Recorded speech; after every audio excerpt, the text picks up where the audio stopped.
na bagyo sa mundo. The Philippines tops the list of countries most susceptible to hazards caused by climate change. Bagyang tumakas ang bagyong Leon. The Philippines is experiencing a climate crisis.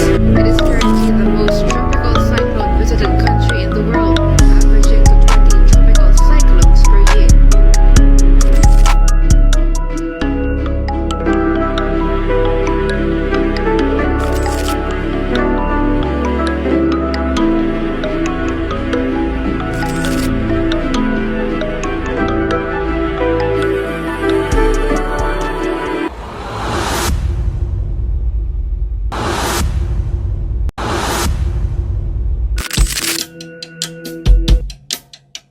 Minsan sa may kalayaan tayo'y nagkatagpuan. May mga sariling gimik at kanya-kanyang hangad sa buhay.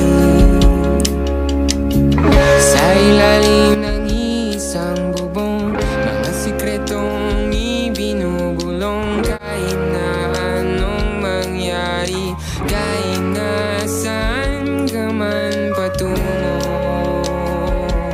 ngunit ngayon,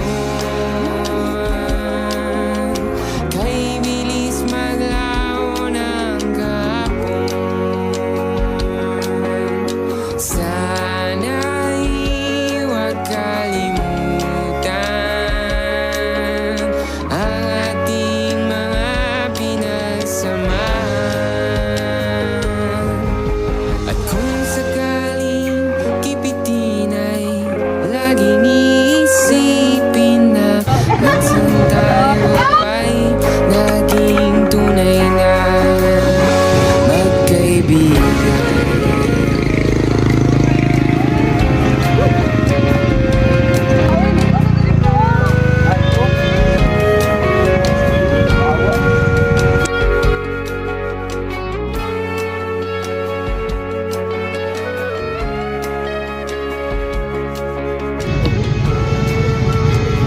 Oo, galing ninyo. Sa galing ni? Sino?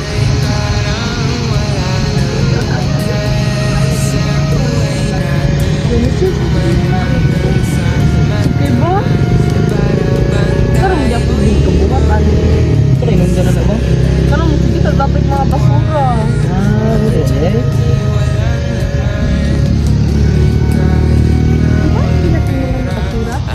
Oh, wala to.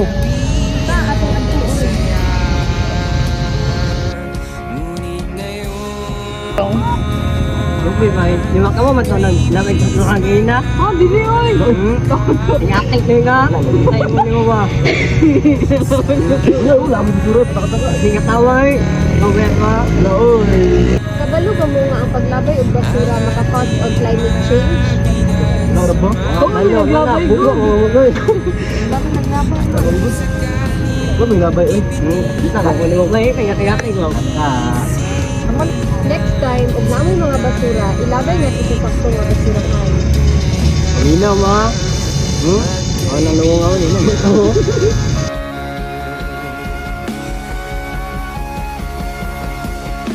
Mura lang like climate change to kaya mga tao.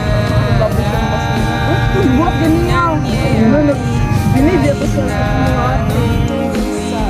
Lahat ng bagay ay merong hangganan. Dahil ngayon,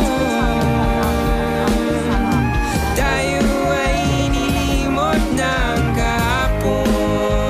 Wala to balik na. Kung kaon. May pa. Nasa naman yun.